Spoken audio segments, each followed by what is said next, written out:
जेव्हा तुम्हाला आमदार झाल्यानंतर जेव्हा मंत्रिपद मिळालं, हे सगळं आता तसं बघायला गेलं तर त्यावेळेस तुम्हाला असं वाटलं असेल की यार हे सगळं माझ्यासाठी नवखं आहे. पहिलं मंत्रिपद आहे किंवा पहिली आमदारकी आहे माझ्यासाठीची. त्यावेळेस सर्वात जास्त सपोर्ट तुम्हाला कुणी केला? उषाताईंनी केला की साहेबांनी केला? पण आता वांबुरी चारीचा जो प्रश्न मार्गी लागलाय सध्याला, कर्डिले साहेब तर म्हणताय की तो त्यांनी मार्गी लावला आणि तुम्ही म्हणताय की हा तुम्ही मार्गी लावला. मग याचं नेमकं उत्तर काय, की हा प्रश्न नेमकं आणलाय कुणी आणि मार्गी लावलाय कुणी? विकास कामं हा भाग जेवढा महत्वाचा आहे तेवढाच भाग विचारधारा हाही महत्वाचा आहे. बरोबर. सरकार विकास कामं करतच, पण सरकार कोणत्या विचारांनी चालतंय हाही तेवढाच महत्वाचा भाग आहे. नमस्कार मित्रांनो, तर आज आपल्या सोबत आहेत राष्ट्रवादी शरदचंद्रजी पवार या पक्षाचे राहुरी तालुक्याचे विद्यमान आमदार आणि तसेच माजी मंत्री प्राजक्त दादा तनपुरे. दादा नमस्कार. नमस्कार. नमस्कार. पहिल्या टर्ममध्ये नगराध्यक्ष, लोकनियुक्त, त्यानंतर आमदार, त्यानंतर लगेच मंत्रिपद. म्हणजे हा जो प्रवास होता, काय होता तो प्रवास? कारण या गोष्टी नगराध्यक्ष, आमदार आणि मंत्रिपद या अगोदरही तुमचा जो मागच्या 10 वर्षाचा जो डाऊनफॉल होता, कसा हँडल केला तुम्ही तो? आणि यातनं बाहेर तुम्ही कसे आले आणि परत कमबॅक कसा केला?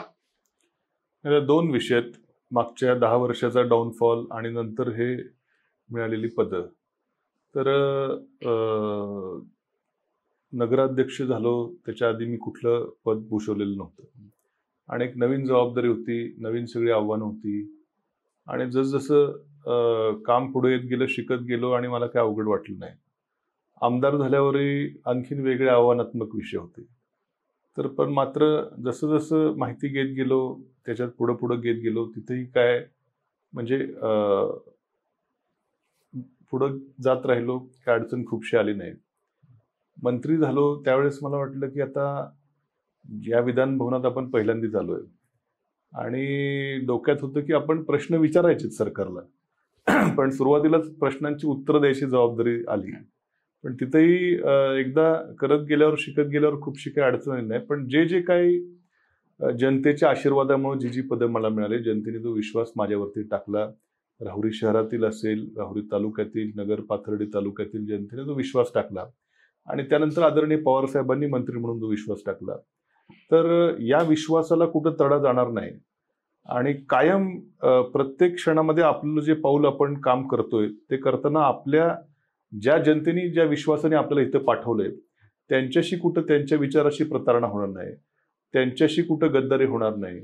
त्यांचा कायम विचार डोक्यात ठेवून पावलं पुढे टाकत गेलो आणि हे सगळं होत गेलं. पण त्याच्या अगोदरचा जो 10 वर्षाचा जो संघर्ष असेल, 10-15 वर्षाचा जो संघर्षाचा काळ होता, म्हणजे असं म्हटलं होतं की बाबा वडील आमदार होते, आजोबा आमदार होते, पण त्याला एक जमाना झाला. 2004 साली आमचे वडील निवडणुकीला पडले. त्यानंतर 2009ला मतदारसंघ बदलला, पुनर्रचना झाली, पुन्हा पराभव.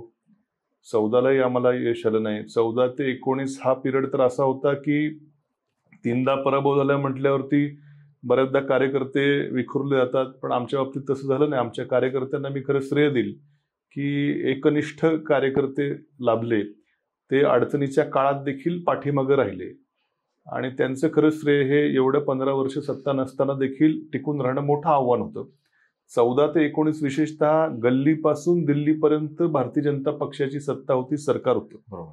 आमदार होते भाजपचे, त्याचबरोबर त्यांना माजी खासदार असतील त्यांची देखील साथ होती आणि तालुक्याच्या राजकारणामध्ये या दोन्ही सत्ता, दक्षिण नगरमधनं आणि इकडून राहत्यामधनं, ह्या सगळ्यांचा विरोध पत्करून त्यावेळेस त्याचबरोबर गल्लीपासून दिल्लीपर्यंत सगळी जिल्हा परिषद असेल, मुख्यमंत्री, वरचं सरकार, केंद्रातलं सगळ्या सरकार सत्ता विरोधामध्ये असताना देखील खरं ती 5 वर्ष खूप मोठी संघर्षाची 5 वर्ष होती.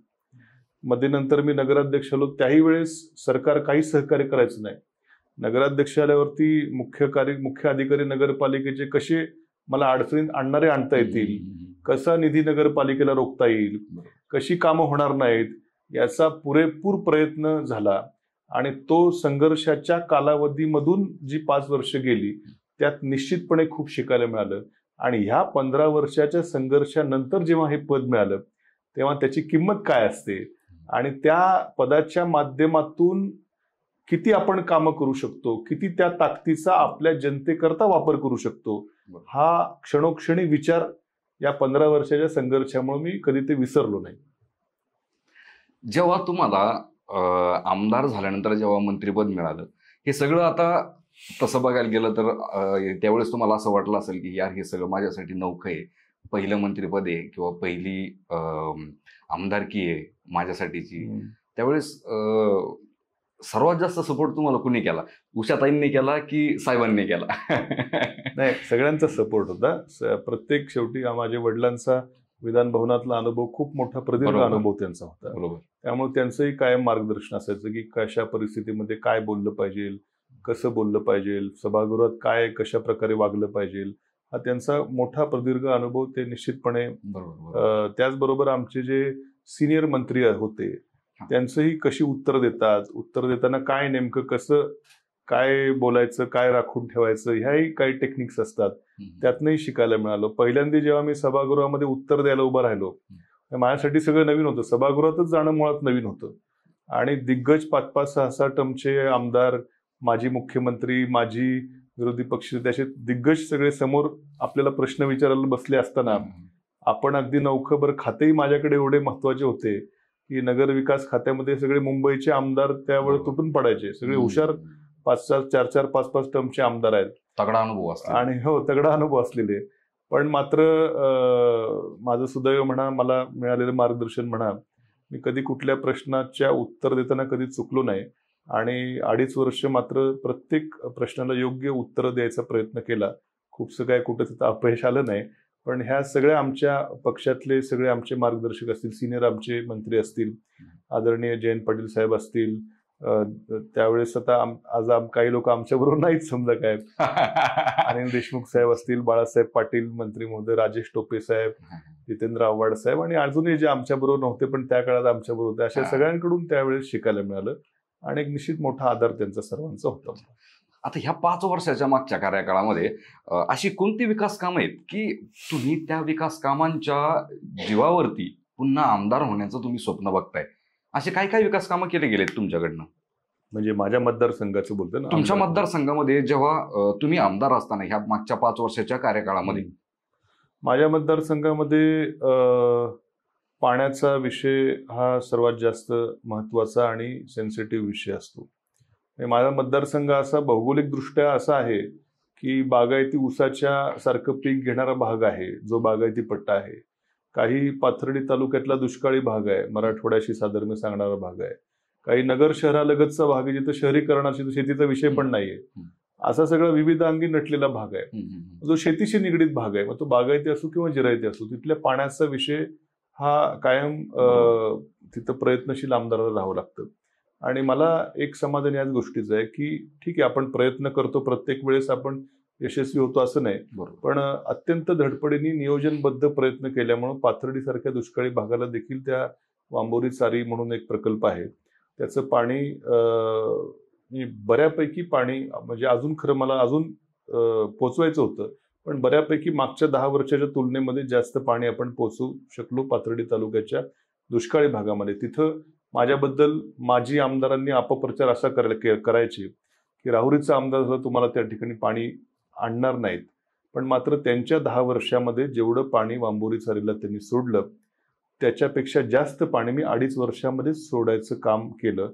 आणि ते त्यांचं जे रिझर्वेशन होतं, त्यांच्या हक्काचं जे पाणी होतं ते पाणी आणि प्लस जे ओव्हरफ्लो धरण होईल त्यावेळेस जे अतिरिक्त पाणी, असं पाणी अत्यंत नियोजनबद्ध कष्ट करून प्रामाणिकपणे प्रयत्न करून ते पाणी त्या दुष्काळी भागाला देण्याचा प्रयत्न झाला. इकडं निळवंडे धरणाचं राहुरी तालुक्यात अत्यंत सेन्सिटिव्ह विषय होता, निळवंडे धरणाच्या कालव्यांचा. धरण झालं होतं पण कालवे होत नव्हते. आणि मला आठवतंय की माजी आमदार शिवाजी कर्डिलेंनी 2 निवडणुका ह्याच्यावरती नुसत्या आश्वासनावरती काढल्या, 9ची आणि 14ची. त्यांची अशी वाक्य होती, मला तिथले लोक सांगतात, किंवा 2 वर्षात मी जर पाणी आणलं तर मला जोड्याने हाणा, अशी त्यांची वाक्य होती, अशी मला त्या परिसरातले लोक सांगतात. 2009ला त्यांचं आश्वासन होतं, पुन्हा 14लाही तेच आश्वासन होतं आणि 19लाही तेच आश्वासन होतं. पण मात्र सुदैवानं महाविकास आघाडीचं सरकार आलं आणि पहिली मोठी गोष्ट कुठली केली असेल तर निळवंडे धरणाच्या कालव्याला तत्कालीन जलसंपदा मंत्री जयंत पाटील साहेबांनी 1250 कोटी रुपये दिले आणि तिथं खरं जलद गतीनं कालव्यांची कामं सुरू झाली. त्या अगोदरची आकडेवारी जर आपण बघितली, भाजपचं सरकार असताना एखाद्या वर्षी 50 कोटी, एखाद्या वर्षी 70 कोटी, ती वाटते 50 कोटी, पण एवढ्या मोठ्या प्रकल्पासाठी ती अत्यंत तुटपुंजी रक्कम आहे. बरोबर. त्यामुळे फक्त ते काय करायचे, निवडणूक आली की मंत्री आणायचे, त्यावेळेस मंत्री भाषणं करायचे, लोकांना भावनिक करायचे, मशिनरी सगळी यायची. मंत्री गेले की आठवड्याभरात मशिनरी गायब व्हायची, कारण मंत्री पैसे घेऊन यायचेच नाही ना, नुसतेच पोकळे गप्पा मारायचे आणि त्यावर 2-3 टर्म काढायचा यांनी काढल्या, भावनिक नुसतं करून लोकांना वेड्यात काढायचा प्रयत्न केला. पण आपण मात्र महाविकास आघाडी सरकार आल्यावर सर्वात मोठं काम कुठलं केलं असेल तर निळवंडे धरणाच्या कालव्यांना पैसे उपलब्ध केले. स्वतः जलसंपदा मंत्री 2दा कामाची पाहणी करत, त्यावेळेस कोविड होतं, मास्क बांधायला लागेल, तरी देखील जयंत पाटील साहेब, बाळासाहेब थोरात साहेब हे तिथं, दोघंही कॅबिनेट मंत्री, मी राज्यमंत्री होतो, आम्ही सर्व तिकडं पाहणी करायला 2दा साहेब आले. अधिकाऱ्यांवरती प्रेशर आलं, माझाही सतत पाठपुरावा असायचा, पैसेही आले आणि हे सगळे योग जुळून आले म्हणून कालवे राहुरी तालुक्यापर्यंत पोहोचले, कालव्यांची कामं पूर्ण झाली. भले त्याचं उद्घाटन पण आता सध्या जो वांबोरी चारीचा जो प्रश्न मार्गी लागलाय, कडले साहेब म्हणताय की हो हा आम्ही मार्गी लावला आणि तुम्ही म्हणताय की हा तुम्ही मार्गी लावला, मग याचं नेमकं उत्तर काय, खरं काय? नाही, आज ते कुठल्या पदावर नाहीत, त्यांनी मार्गी लावला म्हणजे त्यांनी एक प्रश्न मार्गी लावला की उद्घाटन करायला बटन दाबायचा जो विषय असतो ते कायम मार्गी लावतात. बटन दाबायचा ते कधी चुकवत नाहीत. ते आमदार असताना नसतानाही त्यांचा मुलगा एकदा गेला बटन दाबायला, संबंध आहे ना काय, पण ते बटन दाबतात, ते बटन दाबण्याचं काम मार्गी लावतात, पण बटन दाबल्यानंतर पुढं काय होतं हे मागं वळून कधी बघत नाहीत. 10 वर्षात असंच झालं त्यांच्या आमदारकीच्या कार्यकाळात, बटन दाबायचे, पुढं काय मोटर बंद पडली, काय घेणं देणं नाही, काय नाही, असंच चाललं. पण आपण मात्र 5 वर्षाच्या कालावधीमध्ये सातत्यानं जेव्हा जेव्हा धरण ओव्हरफ्लो व्हायची परिस्थिती मला दिसायची, मी आधीच तिथल्या इंजिनियरना सांगायचो की आता मुळा धरण ओव्हरफ्लो होतंय, असं परिस्थिती आहे, आपण वांबोरी चारीचं मेंटेनन्स पटकन करून ठेवा की जेणेकरून धरण ओव्हरफ्लो झालं की लगेच आपल्याला पाणी इकडे सोडता येईल. बारकाईनं त्याकरता नियोजन करावं लागतं, जे नियोजन आपण 5 वर्ष केलं, विशेषतः पहिली 2.5 वर्ष सरकारची साथ त्यावेळी असायची, त्यावेळी जरा जास्त नियोजन करता आलं. सरकार गेल्यावरती थोडं इतर लोकांचे अधिकार त्याच्यामध्ये यायला लागले, थोडं डिस्टर्ब झालं, अधिकारी आम्हाला म्हणावं असे सपोर्ट करत नव्हते. पण पहिली 2.5 वर्ष मात्र सरकार असताना अत्यंत बारकाईनं नियोजन करून पाणी सोडण्याचं काम आम्ही केलं. मला आता ते काय म्हणतात किंवा मी काय म्हणतात यापेक्षा आकडे आपण समोर आणू एकदा. त्यांच्या 10 वर्षाच्या काळामध्ये त्याही वेळेस धरण काही वेळा ओव्हरफ्लो झालं होतं, त्यावेळेस ओव्हरफ्लोचं पाणी पाथर्डी तालुक्यात किंवा राहुरी तालुक्यातल्या काही गावात आलं नाही. त्यावेळेसचे आकडे आपण बघा, 680 MCFT पाणी हे वांबोरी चारी करता राखीव आहे, तेवढं पाणी देखील ते पूर्ण कधी उचलू शकले नाहीत. आपण मात्र 680 MCFTच्या पुढं पाणी दिलं, म्हणजे ओव्हरफ्लोचं पाणी, म्हणजे राहुरी तालुक्यावर आणलं नाही, त्यांच्या हक्काचं पाणी वांबोरी चारीचं ते दिलं, अतिरिक्त वाया गेलं जायकवाडीकडे जाणारं पाणी तेही दिलं. हे मी बोलत नाही, हे आकडे बोलतात. आणि आपण एकदा आम्हाला दोघांना असं समोरासमोर बसवा आणि त्यांना आकडे देऊ द्यात, मी आकडे देतो. आकडे तर काय खोटं बोलत नाहीत ना. 2009 ते 19 किती पाणी आलं आणि 19 ते 24 किती पाणी आलं याचा आपण तपशील घ्यावा. आणि त्यामुळं बटन दाबायला मी काय जास्त कधी गेलो नाही मला, कारण की त्याच्यात वेळ घालवण्यापेक्षा आणखीन कशी कामं करता येतील ह्याच्यामध्ये जास्त इंटरेस्ट असल्या कारणानं मी काय बटन दाबायला गेलो नाही. त्यामुळे जनतेसमोर त्यांनी ते चित्र फक्त ते रंगवतात किंवा मी हे केलंय, मी ते केलंय, पण प्रत्यक्षामध्ये मात्र त्याच्यामध्ये काम होण्यामध्ये त्यांना इंटरेस्ट नसतो, देखावेबाजी करण्यामध्ये इंटरेस्ट त्यांना असतो, हे जनतेला माहिती आहे सगळं. तुमच्याकडे एक असं खातं होतं, म्हणजे नाही काय जिव्हाळ्याचं खातं म्हणू शकतो आपण त्याला, ऊर्जा मंत्रीपद. 70% वर्ग आपला शेतकरी आहे. वीज आणि शेतकरी हे दोन फार घनिष्ठ संबंध आहेत. तर अशा कोणत्या उपाययोजना आहेत की ज्या तुम्ही ऊर्जा मंत्री असताना ज्या तुम्ही शेतकऱ्यांसाठी केलाय? जसं की आता राहुरी मतदारसंघ जर आपण बघितलं, 70% वर्ग आपला शेतकरी, 30% वर्ग व्यापारी, बाकीचे बिझनेसमॅन आहेत. मग ह्या 70% वर्गासाठी तुम्ही ऊर्जा मंत्री असतानाच्या काय काय गोष्टी आहेत का ज्यात तुम्ही प्रामुख्याने शेतकऱ्यांसाठी तुम्ही केल्यात? ऊर्जा मंत्री असताना आपण शेतकऱ्यासाठी विजेच्या संदर्भात ज्या पायाभूत सुविधा असतात, म्हणजे आज अशी परिस्थिती आहे की आपण शेतकऱ्याला 8 तास दिवसा वीज देतो एक आठवडा, आणि दुसरा आठवडा रात्रीचे 10 तास वीज देतो. मग हे दिवसाचे जे 8 तास एक आठवडा शेतकऱ्याला जी वीज मिळते ती कमीत कमीत अखंडित मिळावी, चांगल्या दाबाने मिळावी, ही एक माफक अपेक्षा शेतकऱ्याची असते किंवा आहे किंवा होती. आपण त्याकरता पायाभूत सुविधा शेतकऱ्याच्या विजेच्या संदर्भात निर्माण करण्याकरता बारकाईनं आराखडे केले, की बाबा एखाद्या शेतकऱ्याला जेव्हा त्याच्या मोटरपर्यंत जी लाईन येते ते पहिले इन्फ्रास्ट्रक्चर म्हणजे तो ट्रान्सफॉर्मर असतो, बरोबर, किंवा डीपी, जी 15-20 शेतकऱ्यांचे कनेक्शन साधारणपणे एखाद्या डीपीवरती असतात. ती डीपीच बऱ्याचदा ओव्हरलोड झालेली असते. 20 कनेक्शन ऐवजी तिथं 40 मोटरींचे कनेक्शन असतात. बरोबर. मग ती सातत्यानं फेल्युअर होते आणि मोठा मनस्ताप शेतकऱ्याला होतो. स्वतःच काढावी लागते, म्हणजे लागायची, स्वतःच भरून आणायची, पैसे खर्च करायचे, परत बसवायची, परत जळणार. मोठा मनस्ताप शेतकऱ्यांना त्यावेळेस होत असतो. म्हणून आपण आपल्या काळामध्ये एक कृषी धोरण 2020 हे राज्य सरकारने आणलं, महाविकास आघाडी सरकारनं, आणि या डिप्या देण्याकरता निधी उपलब्ध केला. नुसत्या डिप्या नाही, या पायाभूत सुविधा करता काय पैसे उपलब्ध लागणार आहेत ते देण्याचं काम आपण महाविकास आघाडी सरकारमध्ये केलं. एखादी डीपी जर ओव्हरलोड असेल तर त्या जागी नवीन एखादं ट्रान्सफॉर्मर आणखीन बसवावा, की जेणेकरून दोन्ही लोड बॅलन्स होईल. शेतकऱ्याला तो डीपी जळण्याचा मनस्ताप होणार नाही. समजा डीपी व्यवस्थित असेल तर त्या डीपी पर्यंत जी मेन लाईन येते सबस्टेशन पासून, ती कधी कधी ओव्हरलोड असते, म्हणजे फिडर आपण म्हणतो ते कधी कधी ओव्हरलोड असेल. मग ते एका फिडरचे 2 फिडर कसे करता येतील तो विषय असतो. किंवा फिडर पण ओव्हरलोड नसेल तर सबस्टेशन कधी कधी ओव्हरलोड असतं. बरोबर. मग त्या सबस्टेशनची क्षमता वाढवता येईल का, किंवा त्या सबस्टेशनच्या बाजूला आणखीन दुसरं सबस्टेशन करता येईल का, ह्याला म्हणतात आपण पायाभूत सुविधा. आणि या पायाभूत सुविधा निर्माण करण्याकरता आपण काही योजना महाविकास आघाडी सरकारनं आणल्या, त्या राज्यात देखील राबवल्या आणि जिल्ह्यात मतदारसंघात सगळीकडे आपण राबवल्या. त्या मी एक, आणि त्याचे अधिकार आमदारांना आपण दिले होते, आमदार आणि खासदारांना, की त्या फंड जो आहे तो उपलब्ध आमदारांच्या सूचनेवरून करत होतो. त्याचा उपयोग करून मी माझ्या मतदारसंघामध्ये शेतकऱ्यांना कमीत कमी 300 ते 400 ट्रान्सफॉर्मर्स बसवले. म्हणजे 2019ला मला डीपी जळाली म्हणून जे फोन यायचे ते आज 80% फोन कमी झालेले आहेत. लोकांचा मनस्ताप आपण तेवढा कमी केलाय. नवीन जे फिडर जे ओव्हरलोड होते ते आपण कित्येक फिडरचे लिंक लाईन वेगळ्या केल्या. जवळपास नंतर माझ्या मतदारसंघात 6 नवीन सबस्टेशन आपण बसवले.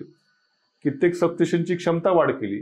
म्हणजे शेतकऱ्यांना 8 तास अखंडित वीज पुरवठा मिळण्याकरता जे जे करावं लागतं ते सगळं करण्याचा प्रयत्न केला.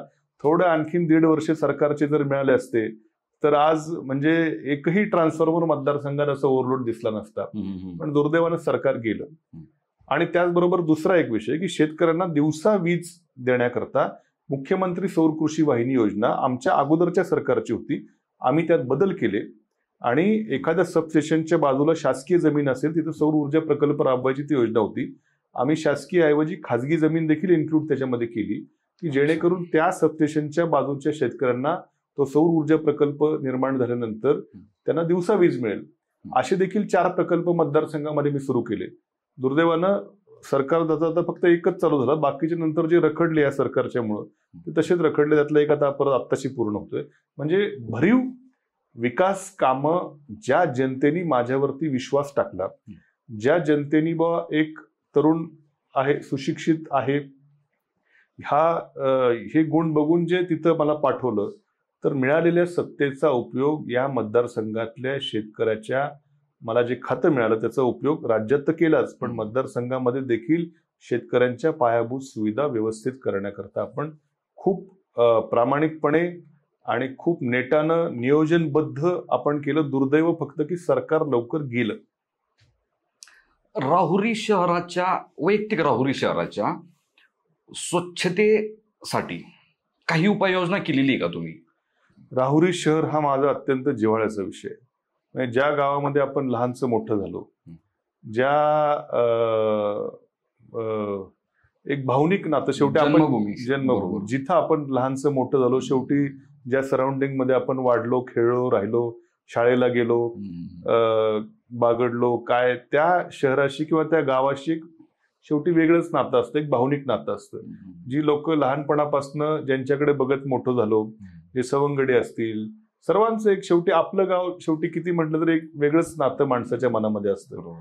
आणि राहुरी शहराकरता सुदैवानं नगर विकास खातं मला मिळाल्यानंतर त्याचा उपयोग आपल्या शहराकरता निश्चितपणे करण्याचा प्रयत्न केला. आपण जे स्वच्छतेचं म्हणताय, आज खरं माझं चॅलेंज आहे की राहुरी शहरामध्ये आज स्वच्छतेच्या बाबतीमध्ये ज्या सुविधा आहेत त्या इतर मला वाटत नाही जिल्ह्यातल्या खूप थोड्या नगरपालिका असतील की जिथं इतक्या चांगल्या पद्धतीने स्वच्छतेचं धोरण राबवलं जातं. घंटा गाडी ही विशेषतः गावठाणमध्ये घंटा गाडी ही रोज येते म्हणजे येतेच आणि ओला कचरा सुका कचरा वेगवेगळा कचरा घेतला जातो आणि ओल्या कचऱ्यावर नंतर जे कचरा डेपो आहे तिथं जो प्रकल्प उभारलेला आहे खत निर्मितीचा, ओला कचरा म्हणजे ऑर्गॅनिक वेस्ट, त्याच्यावरती तिथं प्रक्रिया करून खत निर्मिती केली जाते. जो तुमच्या कार्यकाळामध्ये उभारलाय तुम्ही? हो, या कार्यकाळात उभारला गेला. आणि तिथं त्या खताची क्वालिटी एवढी चांगली आहे की राज्य सरकारने त्यांचा ब्रँड वापरायला परवानगी दिलेली आहे. म्हणजे इतकं नियोजनबद्ध कामकाज त्या आरोग्य विभागामध्ये नगरपालिकेच्या राहुरी शहरामध्ये होतं. आणि त्याही पुढे जाऊन मी असं सांगेल की हे झालं स्वच्छतेचं, पण आपल्या या 5 वर्षाच्या कारकिर्दीमध्ये जी पाण्याची योजना आहे तिला देखील गती द्यायचं काम केलं. आम्हीच त्या ठिकाणी मंजूर करणं, नगराध्यक्ष असताना मंजूर करण्याकरता प्रयत्न केले होते. ती आता जवळपास पूर्ण होईल. 5 वर्षापूर्वी जी पाणी तेव्हाही रोज यायचं राहुरी शहरामध्ये, पण थोडं कधी कधी काही भागामध्ये आलं नाही, उशिरा आलं, अशा तक्रारी व्हायच्या. पण आता मात्र जवळपास 90% भागामध्ये तो प्रश्न, 95% भागामध्ये तो प्रश्न जवळपास मिटला. आज कुठेही तक्रार नाही की आमच्याकडे पाणी आलं नाही. थोडं 1-2 काही वाड्या वस्त्यावरचे विषय आहेत, ते देखील पुढच्या टर्ममध्ये मला तिथं वराळे वस्ती भाग आहे, तिथं नवीन टाकी उभारायची आहे, ते देखील पुढच्या टर्ममध्ये लवकरात लवकर मी करणार आहे. म्हणजे पाणी आलं. भूमिगत गटार योजना देखील महाविकास आघाडी सरकारच्या काळामध्ये प्रस्ताव आपण दिला, तयार केला, तोही मंजूर झालेला आहे. त्याचंही काम आता चालू आहे. म्हणजे पायाभूत सुविधा राहुरी शहराच्या नगरपालिकेच्या देखील व्यवस्थित चालू आहेत. आज राहुरी नगरपालिका ही जिल्ह्यातली काही थोड्या मोजक्या नगरपालिकांमधली असेल की जिथं रोज मुबलक पाणी लोकांना येतं, रोज कचरा उचलला जातो, भूमिगत गटर झाल्यावरती कुठं डास दिसणार नाहीत, काय होणार नाही, म्हणून एक नागरीकरणाच्या चांगल्या सोयी राहुरी शहरामध्ये आपण उपलब्ध केल्यात. आणि त्याचबरोबर चौक सुशोभीकरण असेल, यालाही देखील गती दिली. म्हणजे आता पायाभूत बेसिक सुविधा आल्यानंतरच पुढचा टप्पा की सुंदर शहर असणं, काही कारंजे उभारणे असतील, चौक सुशोभीकरण असेल. एक छान आम्ही जॉगिंग ट्रॅक आता उभारलाय, अर्धा जवळपास झाला, त्याचं उद्घाटन झालंय. एक स्विमिंग पूलचं देखील काम चालू आहे. म्हणजे भरपूर सोयी सुविधा राहुरी शहरात देखील करायचा आपण प्रयत्न केला. अजून काही थोडं बाकी तर पुढच्या टप्प्यात अजून त्याला गती मिळेल. विकास कामं करण्यासाठी सत्तेत असणं किंवा सत्ता महत्वाची असते असं वाटतं का तुम्हाला? हो, आपण बरोबर आहे. आता मी हा अनुभव घेतलाय. मग तुम्ही जेव्हा पक्षाचे 2 गट पडले तेव्हा तुम्ही सत्तेत का नाही गेले? मग विकास कामं हा भाग जेवढा महत्वाचा आहे तेवढाच भाग विचारधारा हाही महत्वाचा आहे. बरोबर. सरकार विकास कामं करतच, पण सरकार कोणत्या विचारांनी चालतंय हाही तेवढाच महत्वाचा भाग आहे.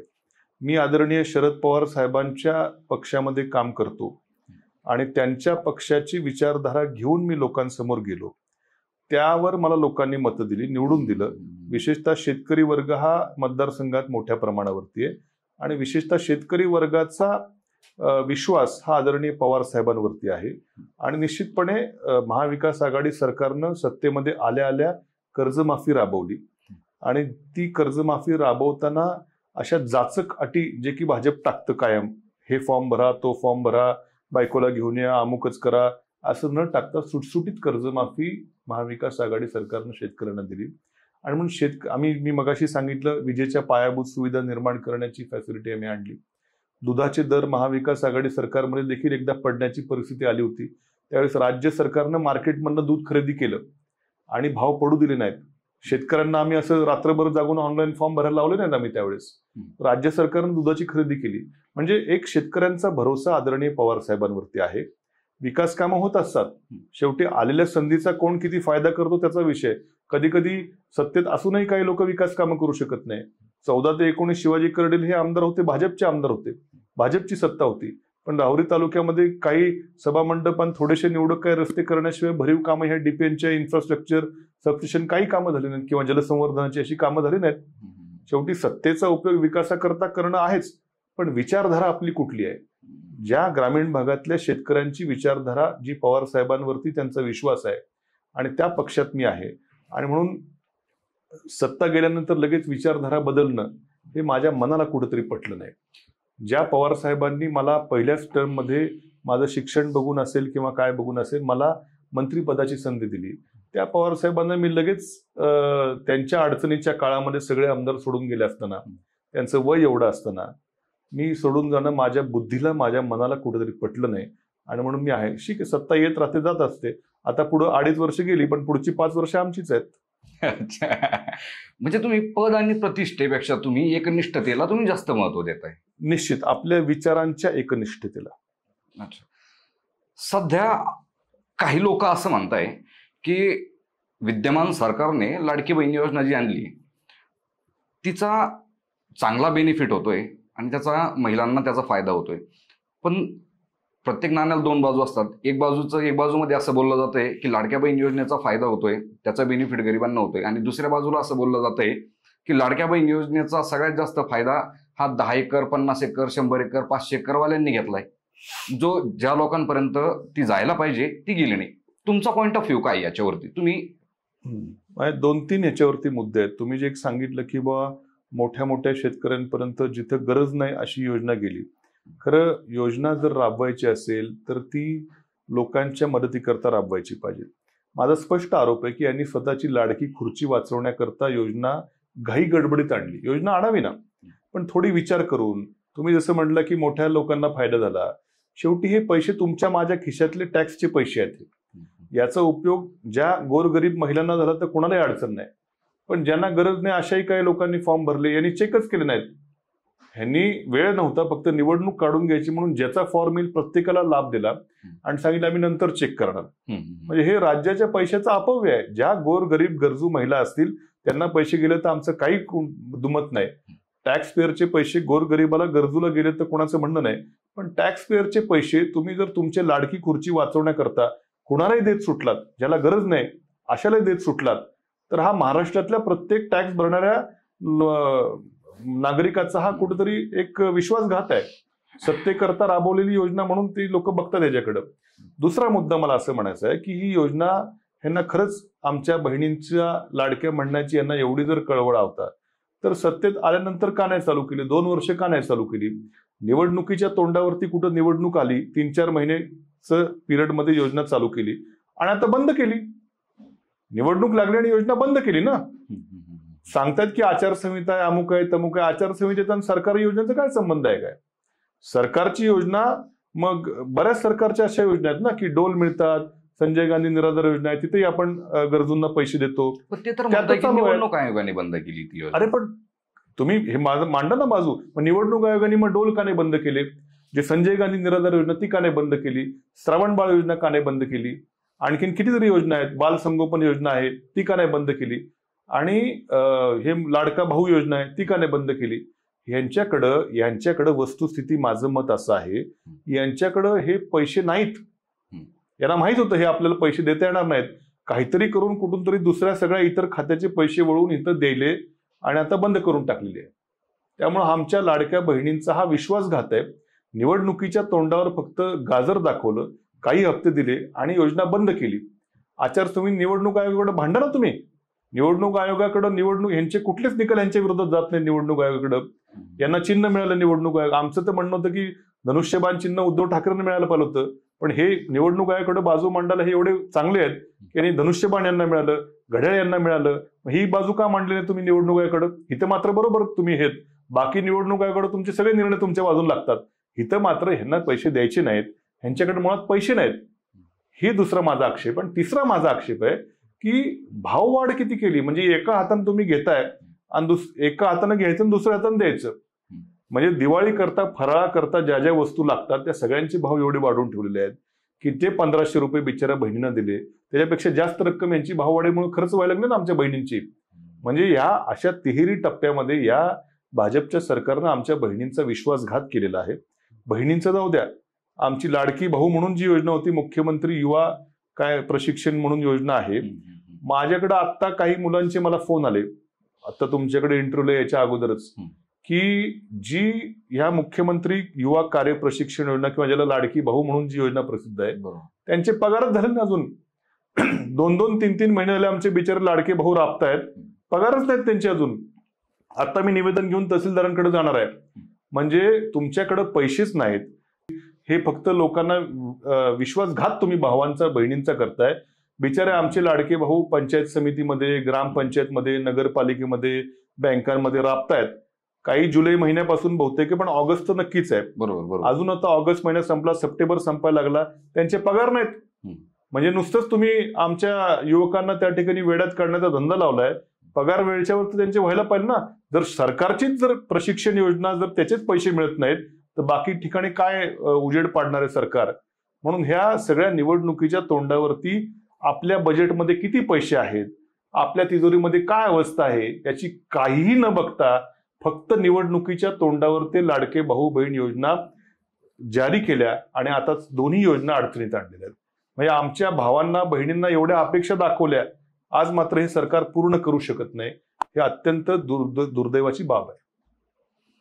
आता सध्या राहुरी मतदारसंघामध्ये तुमच्या विरोधामध्ये बरेच इच्छुक उमेदवार आज तयार आहेत, उतरताय, स्वप्न बघताय आमदार होण्याचं.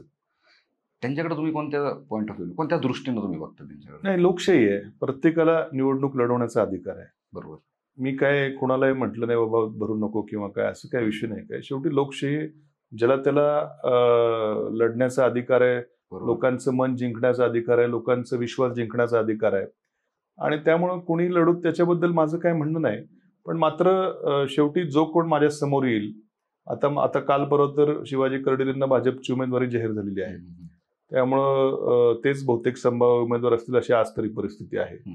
त्यामुळे मला मात्र माझ्या विकास कामांच्या जोरावरती, माझ्या जनतेच्या प्रती असलेलं माझं प्रेम असेल, त्यांचा माझ्यावर असलेला किंवा माझा त्यांच्यावर असलेला विश्वास असेल, आमचं एक नातं या मतदारसंघाशी, एक भावनिक माझं नातं जुळलेलं आहे.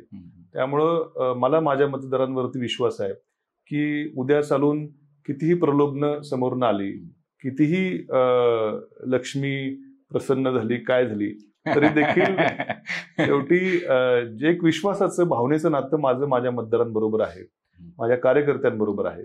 त्या बळावर आणि मी केलेल्या कामांच्या बळावर मला खात्री आहे की जनता मला पुन्हा संधी देईल.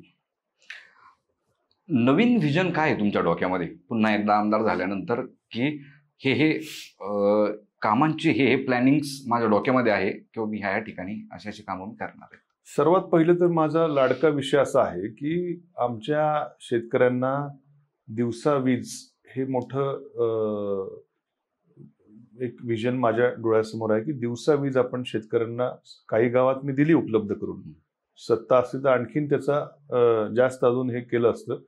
पण दिवसा विजेच्या योजना, कारण की बिबट्यांची संख्या आमच्याकडे एवढी झालेली आहे की रात्रीचं शेतात जाणं म्हणजे जीव धोक्यात घालून शेतात जाण्यासारखं आहे. कित्येकदा आपण बघतो माणसांवर हल्ले बिबटे करतात, जीव माणसांचे जातात, सातत्यानं कुठं ना कुठं ती घटना आपल्या कानावर येत असते. त्याच्यात तर खरं केंद्र सरकारने ते कायदे बदलायला पाहिजे आणि बिबट्यांच्या संख्येवर नियंत्रण आणणं हा वेगळा विषय आहे, ते केंद्र सरकारच्या अखत्यारीतला विषय. पण दिवसा वीज शेतकऱ्याला 8 तास तरी का होईना ही दिवसा वीज द्यायचं कशी देता येईल. वेगवेगळ्या पाणी पुरवठा योजना मतदारसंघातल्या आहेत. प्रादेशिक पाणी पुरवठा योजना आमची 12 गाव नांदूर 14 गाव योजना असेल, कुरणवाडी 19 गाव योजना असेल, मिरी 30 गाव योजना असेल, बुरानगर 40 गाव, असे मोठ्या मोठ्या योजना आहेत. या सगळ्या योजना या अडचणीत येतात मध्ये, कारण बिलं भरायला त्यांचं ते ताळमेळ बसत नाही. पाणीपट्टी ग्राहकाकडनं किती घ्यायची आणि महावितरणचं लाईट बिल किती भरायचं याचा कुठंच ताळमेळ बसत नाही, कधीच बसत नाही. या सगळ्या योजना डबघाईला येत चाललेल्या असतात. मध्येच महावितरण कनेक्शन कट करतं, मग धावपळ करारे, 100 रुपयापैकी 10 रुपये बिल भरारे. त्यामुळे या सगळ्या पाणी आज 21व्या शतकामध्ये हे जलजीवन मिशन वगैरे सांगतायत, हर घर जल. अरे प्राथमिकता काय आमची ही भाजपच्या सरकारला कळत नाही. कमीत कमी ज्या योजना आहेत त्या व्यवस्थित चालल्या पाहिजे म्हणून ह्या सगळ्या योजना कशा सौर ऊर्जेवरती किंवा आणखीन नॉन कन्व्हेन्शनल एनर्जीवरती कशा आणता येतील की जेणेकरून ह्या योजना आधी स्वयंपूर्ण व्हायला पाहिजे. मध्येच महावितरण येऊन लाईट बिल कट केलं म्हणून 4 दिवस गावाला पाणी नाही, ही जर 21व्या शतकामध्ये परिस्थिती असेल तर यासारखं दुर्दैव आपलं कुठलं नाही. म्हणून या योजना कशा सोलरवरती आणता येतील आणि ह्या सगळ्या पाण्याच्या योजना कशा सस्टेनेबल होतील, सेल्फ सस्टेनेबल होतील, हा एक निश्चितपणे माझ्या डोळ्यासमोर हा देखील विषय असणार आहे. आणि राहुरी शहरामध्ये आता एसटी स्टँडची आम्ही उभारणी केलेली आहे. वांबोरीमध्ये देखील एखाद्या एसटी स्टँडची इमारत व्हावी. एसटी बस गाड्या आमच्या विद्यार्थ्यांचे ते इतके हाल होतात. मी सातत्यानं बऱ्याचदा हे शासकीय कार्यक्रम तर ह्या सरकारने इतके घेतले आणि सगळ्या एसट्या यांच्या कार्यक्रमाला लावतात. बिचारे आमचे विद्यार्थी तसेच शाळा बुडते काय होते ते जाऊ, तो वेगळा विषय. पण ह्या एसट्यांवरती यांचे पोस्टर असतात. आता काढले आचारसंहिता म्हणून कुठेतरी मोकळा ते चांगले एसट्या दिसायला लागल्या, ह्यांचेच फोटो बघायचे कायम कुठे. अहो ते एसट्यावरती जेवढी जाहिरात केली ना ह्यांनी तेवढे पैसे मेंटेनन्सला दिले असते ना तर बऱ्याचदा आम्हाला एसटी गाडीत लोक धक्का मारताना दिसतात. बऱ्याचदा कुठंतरी जावा रोज एक बस कुठेतरी बंद पडलेली दिसते. इतकी अवस्था जर्जर झालेली असताना तिथं मात्र यांचं लक्ष नाही. राहुरी बस स्थानकाचं काम आम्ही चालू केलेलं आहे. त्याला आणखीन खरं सरकार नव्हतं म्हणून जे पैसे पदरात पडले ते मी घेतले, 5 कोटी मिळाले. पण भविष्यात आणखीन सुसज्ज बस स्थानक राहुरीचं कसे करता येईल. त्याचबरोबर राहुरी ग्रामीण रुग्णालयाचा प्रश्न आहे. तो या सरकारनं आम्हाला कुणाला विश्वासात न घेता राहुरी शहराबाहेर 4 किलोमीटरवरती रुग्णालय न्यायचं त्या ठिकाणी घाट घातला. आम्ही त्याला विरोध केलेला आहे. पण सरकार मात्र हे इतकं हुकुमशाही सरकार आहे की मी तिथला आमदार आहे, मलाही विश्वासात नाही घेतलं. राहुरी शहरातल्या कोणालाही विश्वासात नाही घेतलं, त्यांच्या नेत्यांनाही विश्वासात घेतलं नाही आणि लांब 4-5 किलोमीटर शहरातलं ग्रामीण रुग्णालय घेऊन चाललेत. राहुरी शहर जवळपास 50-60 हजार लोकवस्ती शहर आहे. नगर मनमाड हायवेवरती शहर आहे. ऍक्सिडेंट्स होतात. तिथं ग्रामीण रुग्णालय हे राहुरी शहरामध्ये असलं पाहिजे. शहरातल्या गोरगरिबांना तिथं मोफत वैद्यकीय सेवा मिळतील ही आमची अपेक्षा आहे. तिथं काही कोर्ट मॅटर असल्यामुळे तिथं होत नव्हती. आम्ही बसून खूप मी प्रयत्न केले ते कोर्ट मॅटर्स सोडवण्याचे, जवळपास सुटल्यात जमाय. आणि म्हणून ते ग्रामीण रुग्णालयाची सुसज्ज इमारत ही राहुरी शहरामध्येच व्हावी हा देखील माझा पुढच्या कालावधीमध्ये प्रयत्न असणार आहे. आणि शाळा ज्या आहेत, शाळा आमच्या जिल्हा परिषदेच्या शाळा असतील, नगरपालिकांच्या शाळा असतील, या कशा आणखीन अद्ययावत होतील. इथं सरकारचं धोरण खरं पैसे कुठं खर्च करावेत हे त्या सरकारला कळत नाही. आमच्या लाडक्या विद्यार्थिनी बहिणींकरता खरं चांगले शिक्षक, दर्जेदार शिक्षक यावेत. कमीत कमी एका वर्गाला एक शिक्षक असावा ही माफक अपेक्षा 21व्या शतकामध्ये आपण करतोय. कित्येक ठिकाणी 4 इयत्ता असतात आणि 2 शिक्षक शिकवतात. त्यातल्या एकाला तालुक्याच्या ठिकाणी कधी कधी रिपोर्ट द्यायला जावं लागतं. कसे शिकतील मुलं आमचे ग्रामीण भागातले. तिथं काहीतरी सुधारणा करण्यात येईल. मी महाविकास आघाडी सरकारच्या काळामध्ये जिल्हा नियोजन समितीचा जो नाविन्यपूर्ण निधी असतो तो 1 कोटी रुपये निधी मला मिळाला. मी तो शाळांच्या डिजिटल करण्यामध्ये वापरला. नाविन्यपूर्ण आपले ते इंटरॅक्टिव्ह बोर्ड्स असतात ते शाळांना दिले. बऱ्याचशा शाळांच्या इमारतीचा प्रश्न होता. शाळा खोल्या अक्षरशः काही मुलं झाडाखाली बसतात. किती म्हणजे काय बघवत नाही. तो शिर्डी संस्थांनी निधी दिला होता जिल्हा परिषदला 2017 का 18 साली काहीतरी कितीतरी कोटी रुपये. तो फक्त एका GR वाचून आणला होता की काम जिल्हा परिषदनी करावं का PWDनी करावं. मी विधी व न्याय विभागाच्या सचिवांना जाऊन भेटलो. सरकार आमचं नव्हतं कारण शिर्डी संस्थान ते त्यांच्या अंडर येतं विधी व न्याय विभाग. त्यांना मी दाखवलं की बाबा एवढा GR चेंज करा, कित्येक कोटी रुपये शाळांना मिळतील. तो GR चेंज झाला आणि ते पैसे शाळांना मिळाले. बऱ्याचशा शाळा खोल्यांची कामं झाली. आणि म्हणून शाळा खोल्या, शिक्षणाच्या देखील पायाभूत सुविधा कशा निर्माण करता येतील, विजेच्या पायाभूत सुविधा आणखीन कशा निर्माण करता येतील, दिवसा वीज शेतकऱ्यांना असेल किंवा पाणी योजनांना देखील सौर ऊर्जेवरची वीज कशी देता येतील आणि आरोग्याचे प्रश्न हे कसे सुटतील हे पुढच्या काळामध्ये करण्याचा माझा प्रयत्न असणार आहे. सध्या तालुक्यामध्ये म्हणा किंवा जिल्ह्यामध्ये म्हणा किंवा राज्यामध्ये जे काही फोडाफोडीचं जे राजकारण झालं, चालू आहे आणि होते, याकडे तुमचा बघण्याचा दृष्टिकोन काय आहे? बरोबर आहे की चूक आहे? 2.5 वर्षापूर्वी जेव्हा सत्तांतर राज्यामध्ये झालं हे राज्याला काळीमा फासणारी गोष्ट होती. इतकं चांगलं आदरणीय उद्धवसाहेब ठाकरेंचं सरकार चालू होतं. कोरोना कालावधीमध्ये सर्वात चांगलं काम महाराष्ट्राने केलं हे जगाने दखल घेतली होती. इतकं चांगलं काम उद्धवसाहेब ठाकरेंचं चालू होतं. मगाशी सांगितल्याप्रमाणे कर्जमाफीची योजना असेल, शेतकऱ्यांना पायाभूत सुविधा असेल, दिवसा लाईट द्यायचे, सगळं व्यवस्थित त्या ठिकाणी चालू असताना भारतीय जनता पक्षाच्या लोकांनी त्यांच्या केंद्रातल्या ज्या काही एजन्सीज आहेत त्यांचा धाक दाखवून, आमिष दाखवून हे सरकार पाडण्याचं पाप केलं. अरे तुम्ही 5 वर्ष विरोधात बसू शकत नाही. तुम्ही 5 वर्ष विरोधात बसले असते आणि आमच्या चुका काढून लोकांपर्यंत जर गेले असते, लोकांनी आज तुम्हाला उचलून धरलं असतं. बरोबर. पण तुम्हाला एवढी घाई झाली सत्तेमध्ये बसायची की 2.5 वर्षामध्ये देखील तुम्ही विरोधी पक्षात राहू शकत नाही. तुम्ही ईडीचा, सीबीआयचा धाक दाखवला आमच्या लोकांना. काही लोक घाबरले, काही लोक सामोरे गेले.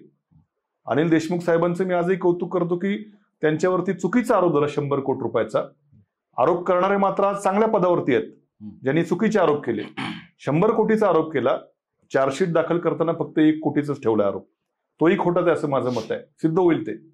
पण असे ईडीचा, सीबीआयचा गैरवापर केला, लोकांवरती धाक त्या ठिकाणी दाखवले आणि काहींना धाक नाही तर काहींना आमिष दाखवले असतील, अशी चर्चा लोकांमध्ये 50 खोक्यांची आपण ऐकली असेल. आणि अशा पद्धतीनं ही लोक त्या ठिकाणी गेली आणि ह्या केंद्रातल्या सत्तेचा गैरवापर करून तुम्ही सरकार पाडता.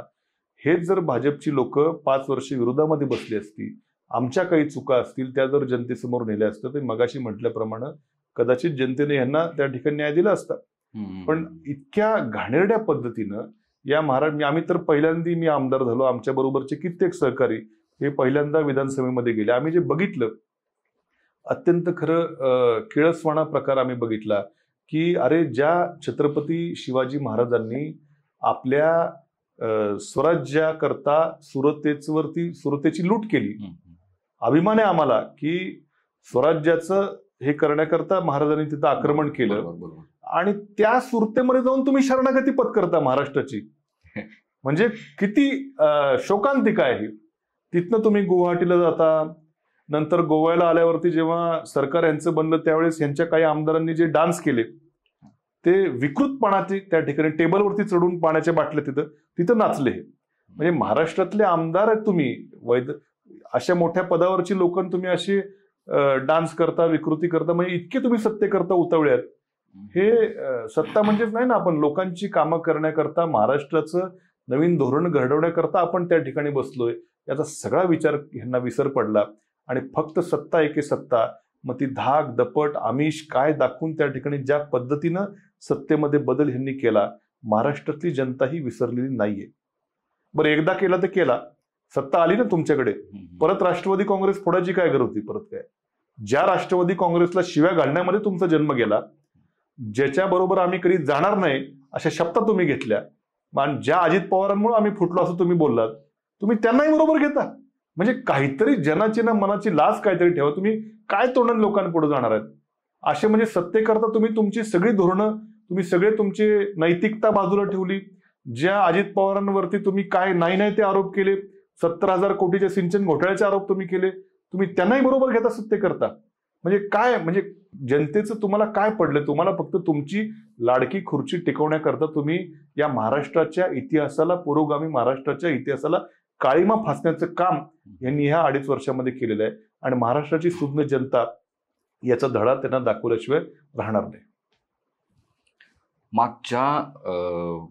मागच्या पंचवार्षिकमध्ये तुमचं पहिली आमदारकी आणि पहिलं मंत्रिपद, अशी कोणती गोष्ट आहे की जी गोष्ट तुम्ही प्रामुख्याने शिकले? आपण म्हणतो ना की आपल्या आयुष्यामध्ये ना एक काहीतरी अशी गोष्ट असते जी चुणूक लावून जाते किंवा ती आपल्या लक्षात राहते, मरेपर्यंत लक्षात राहते. तर अशी किंवा एक नवीन शिकलेली जी तुम्हाला आवडलेली की कोणती गोष्ट आहे अशी त्या कार्यकाळामध्ये तुमच्या, जी तुमच्या मरेपर्यंत लक्षात राहील? मग ती राजकारणातली असो, समाजकारणातली असो किंवा इतर कोणत्याही गोष्टीमधली असो.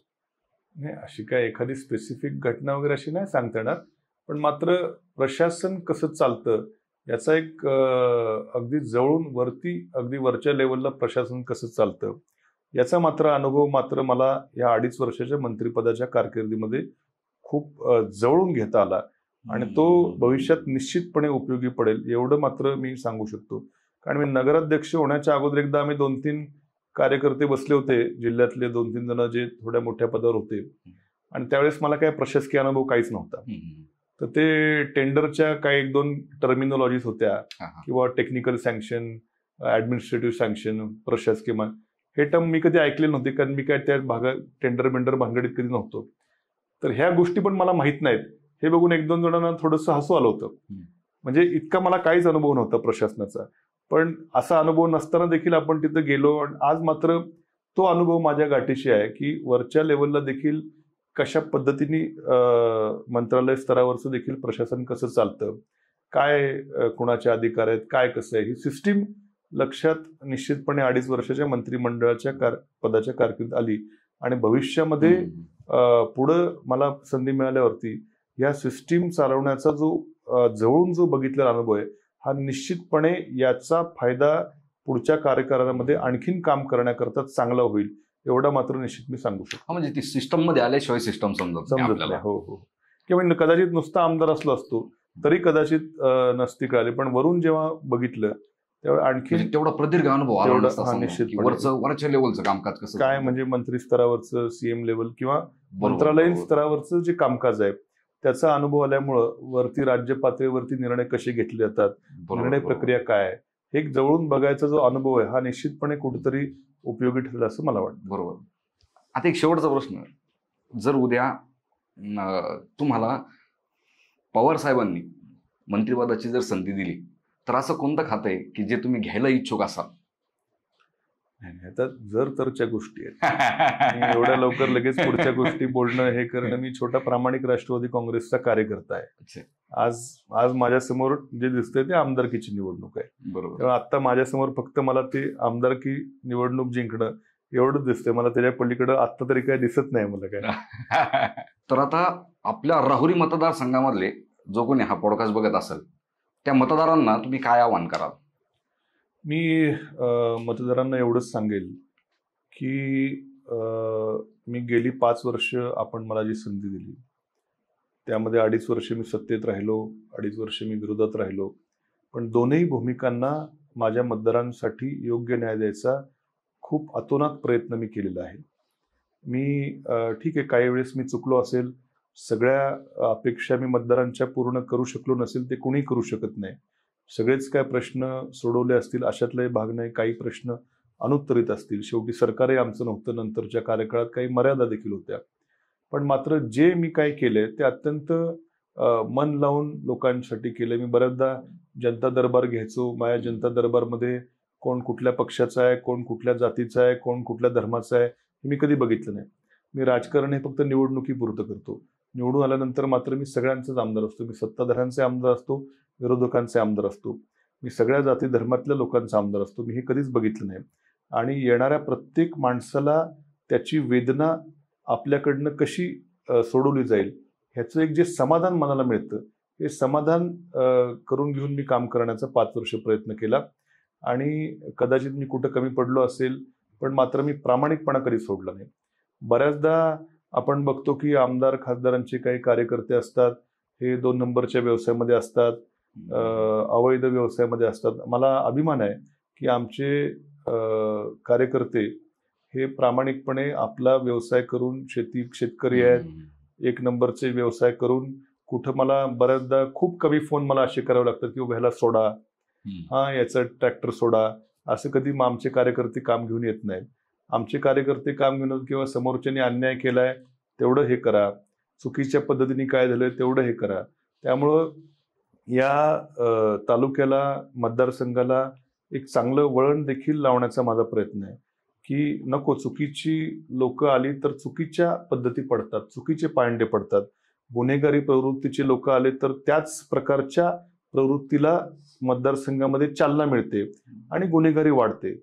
त्यामुळं चांगली लोक असतील तर चांगलं वळण लावण्याचा प्रयत्न होतो. मी कधीच अशा गुन्हेगारी प्रवृत्तीच्या कार्यकर्त्यांना माझ्याकडे खूपशे ते टिकतही नाहीत आणि अशा लोकांना थारा नसतो. चांगले कार्यकर्ते माझे आहेत आणि चांगलं काम मतदारसंघामध्ये करायचा हा प्रयत्न असतो आणि भविष्यात देखील असंच चांगलं काम करण्याचा शब्द मी आपल्या माध्यमातून मतदारांना देईल.